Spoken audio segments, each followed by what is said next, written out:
2. Examina las cosas con una mirada atenta. Cuando, animado por la fuerza del espíritu, uno abandona el modo habitual de considerar las cosas y, a la luz de las diversas formas del principio de razón, deja de esclarecer las relaciones recíprocas, cuyo fin último siempre es la relación con la propia voluntad. Cuando no considera ya el dónde, el cuándo, el por qué y el para qué de las cosas, sino única y exclusivamente su naturaleza. Cuando la conciencia ya no se interesa por el pensamiento abstracto, por los principios de la razón, y en lugar de ello se entrega con toda la fuerza de su espíritu a la intuición y se sumerge en ella por entero, y deja que su conciencia se llene con la apacible contemplación del objeto natural presente en ese momento, sea un paisaje, un árbol, una roca, un edificio o cualquier otra cosa. A partir del momento en que, empleando una significativa expresión alemana, uno se pierde, esto es, olvida su individualidad, su voluntad, y solo es puro sujeto, límpido, espejo del objeto, de tal manera que parece que el objeto está solo, sin nadie que lo perciba, y no se puede distinguir la intuición del sujeto que lo percibe, ya que ambos se confunden, porque la conciencia está totalmente llena y ocupada por una sola imagen intuitiva. Cuando por fin el objeto se ha liberado de toda relación con las cosas y el sujeto de toda relación con la voluntad, entonces lo que se conoce ya no es la cosa particular, sino la idea, la forma eterna, la objetivación inmediata de la voluntad en ese grado. Y sumido en tal contemplación, deja de ser un individuo, pues el individuo ha desaparecido en el instante de la contemplación. Es el sujeto del conocimiento, liberado de la voluntad, del dolor y del tiempo. Esta descripción de la contemplación límpida en el origen de cualquier arte es a su vez tan cristalina que puede hacer olvidar su carácter profundamente innovador. Antes de Schopenhauer, se veía al artista sobre todo como alguien que fabricaba cosas. Se trataba, por supuesto, de una fabricación difícil y de un orden especial, conciertos, esculturas, obras de teatro, pero, a fin de cuentas, no dejaba de ser una fabricación. Ese punto de vista es legítimo, por descontado, y Schopenhauer conoce mejor que nadie las dificultades de concepción y de ejecución de la obra. En la actualidad, a veces se intenta volver a ello para minimizar las cosas y hacerlas más anodinas. Los novelistas consideran como storyteller o los artistas contemporáneos que hablan de su trabajo. Sin embargo, el punto original generador de toda creación es muy diferente. Consiste en una disposición innata y que, por ello, no se puede enseñar a la contemplación pasiva y pasmada del mundo. El artista siempre es alguien que lo mismo podría no hacer nada, satisfaciéndose solo con la inmersión en el mundo y una vaga ensoñación asociada. Hoy, cuando el arte, ahora accesible a las masas, genera considerables flujos financieros, eso tiene consecuencias cósmicas. Por ejemplo, el individuo ambicioso, activo y con don de gentes, que desea hacer carrera en el arte, por lo general no lo conseguirá. Los laureles se los llevarán unos miserables amorfos que al principio parecían destinados a ser unos losers. Del mismo modo, el editor o el productor, el galerista o cualquier otro intermediario indispensable que se haya apegado a un artista y sea vagamente consciente de las verdades precedentes, siempre sentirá, al pensar en él, cierta inquietud. ¿Cómo asegurarse de que seguirá produciendo? El artista, por supuesto, es sensible al dinero, a la gloria y a las mujeres. Por ahí se le puede agarrar, pero lo que se halla en el origen de su arte y lo hace posible, y le procura el éxito, es de una naturaleza muy diferente. Incómodo ante esta verdad, que por sí sola arruinaba su filosofía, Nietzsche intentó eludirla, profiriendo falsedades evidentes. El poeta siempre se ha movido, afirma, esencialmente por el deseo de lograr los laureles concedidos al mejor poeta. Chorradas. Ningún poeta digno de ese nombre ha rechazado nunca el homenaje de una recompensa honorífica, de una admiradora en estado de excitación sexual o de la cantidad de dinero que acompaña a una tirada muy alta. Pero ninguno, tampoco, ha sido tan tonto como para creer que la fuerza de sus deseos podían estar ligada a la de su obra. Eso sería confundir lo esencial y lo accesorio. Lo accesorio es que el poeta es como los otros hombres. Y, si fuera verdaderamente original, su creación no obtendría grandes recompensas.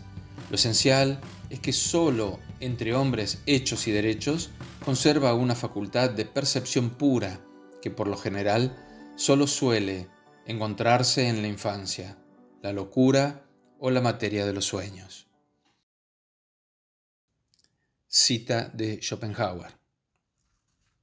El hombre corriente, ese producto industrial que la naturaleza fabrica a millares a diario, es, como hemos dicho, incapaz de sostener de una manera constante la percepción completamente desinteresada que constituye la contemplación. Solo puede dirigir su atención sobre las cosas en la medida en que éstas guardan alguna relación, por indirecta que sea, con su propia voluntad. Como desde esa perspectiva que solo requiere el conocimiento de las relaciones entre las cosas, el concepto abstracto de la cosa es suficiente e incluso preferible en la mayoría de los casos.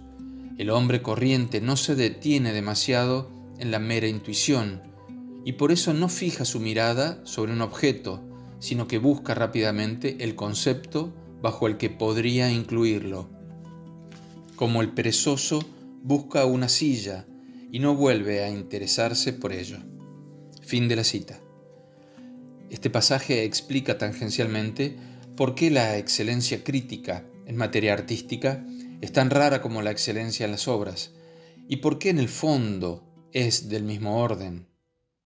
Una obra de arte para Schopenhauer es un producto de la naturaleza y debe tener en común con esta la simplicidad de su propósito y la ingenuidad.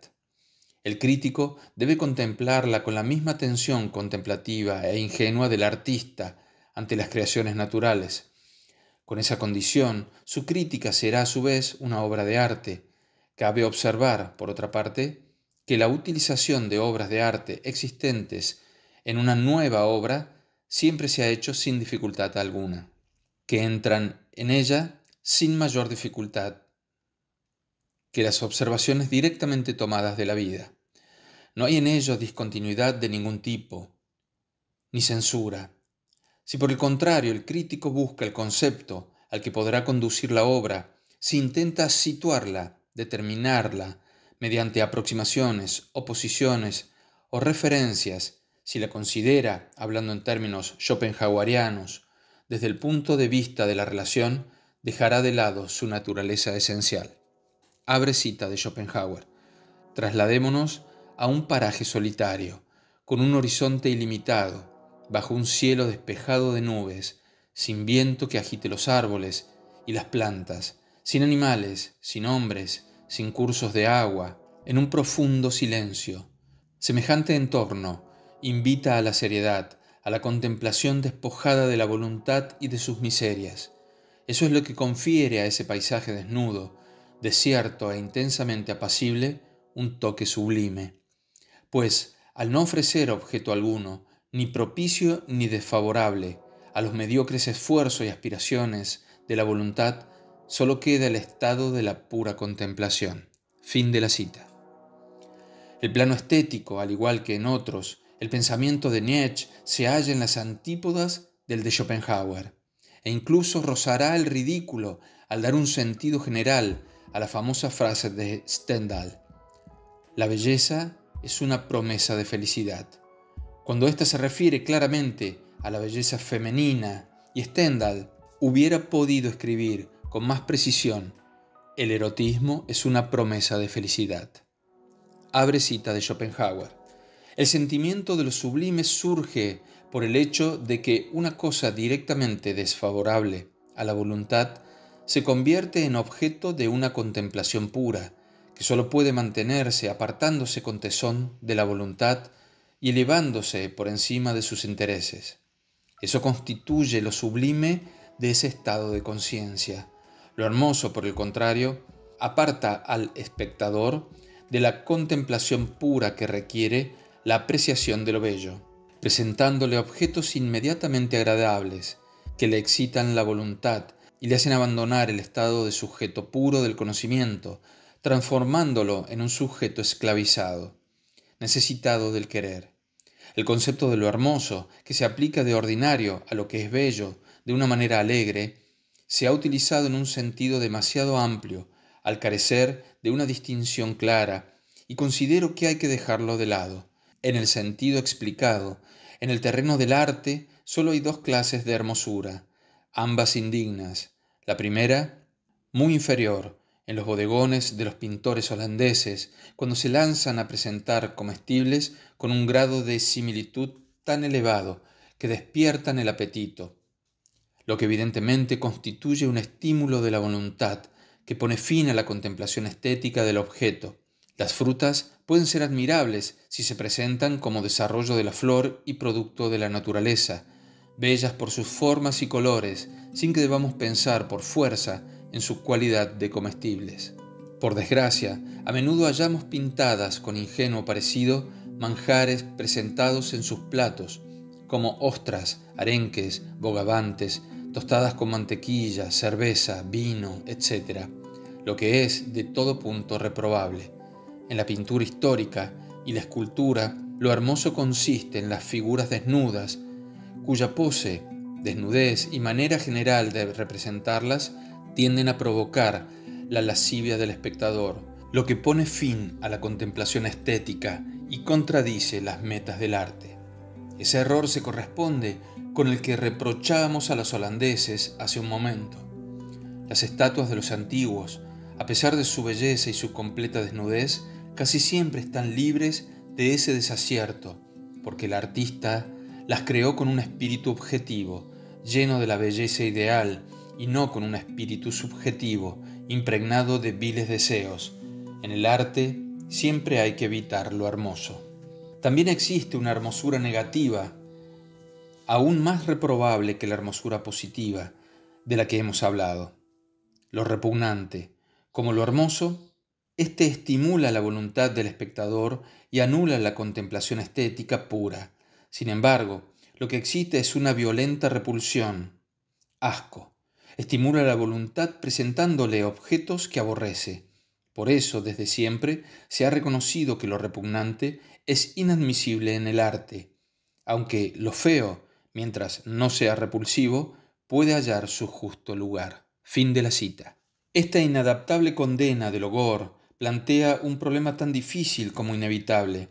De hecho, aunque la tragedia recurra a menudo y casi necesariamente a crímenes atroces, ha vacilado mucho acerca de la posibilidad de representarlos en el escenario, y por lo general ha terminado por no hacerlo, como si el sentimiento de piedad, constitutivo de la emoción trágica, pudiera verse enturbiado por una participación sensorial demasiado violenta.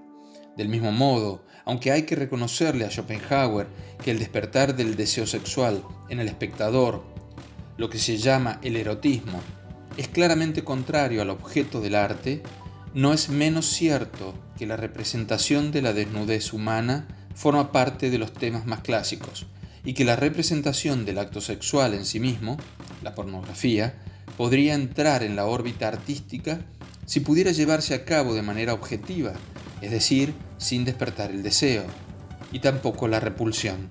La distinción es a la vez real, fácil de experimentar. No hay nada más observable que una erección, y difícil de conceptualizar. Algunos casos son simples, y Schopenhauer los indica: un desnudo sugestivo, una pose o una expresión lasciva de la modelo. En otros casos, la manera general de representar la desnudez es lo que crea una diferencia tan sutil como irrefutable. Comienza cita de Schopenhauer. Dado que por una parte cualquier cosa existente puede ser considerada de forma puramente objetiva y fuera de toda relación, y por otra que la voluntad se manifiesta en cada cosa en algún nivel de objetivación, siendo así expresión de una idea, se sigue que todas las cosas son bellas. Fin de la cita. Después del arte del siglo XX, de El espectador hace el cuadro y de los ready-mades de Duchamp, esa idea nos parece menos sorprendente. En la época en que Schopenhauer la formuló, era tan radicalmente nueva que sus contemporáneos parecen no haberla advertido. Hay que insistir en ello. Para Schopenhauer, la belleza no es una propiedad que pertenezca a ciertos objetos del mundo y excluya a otros. Por lo tanto, no es la capacidad técnica lo que puede producir su aparición. Por el contrario, sigue necesariamente a toda contemplación desinteresada, lo que expresa de forma aún más brutal con la frase: decir que una cosa es bella es expresar que es el objeto de nuestra contemplación estética. Y con idéntica rotundidad condena la utilización de la reflexión y de los conceptos en el arte. Comienza cita de Schopenhauer. Precisamente porque la idea es y sigue siendo intuitiva, el artista no tiene conciencia in abstracto del propósito y del objeto de su obra. No le guía un concepto sino una idea. Por eso no puede dar cuenta de su obrar. Trabaja, como se dice, inconscientemente, por puro feeling, de modo instintivo. Fin de la cita. La contemplación apacible, liberada de toda reflexión y deseo, del conjunto de los objetos del mundo, esa es la estética de Schopenhauer. Tan simple como profundamente original, tan alejada en el fondo del clasicismo como del romanticismo.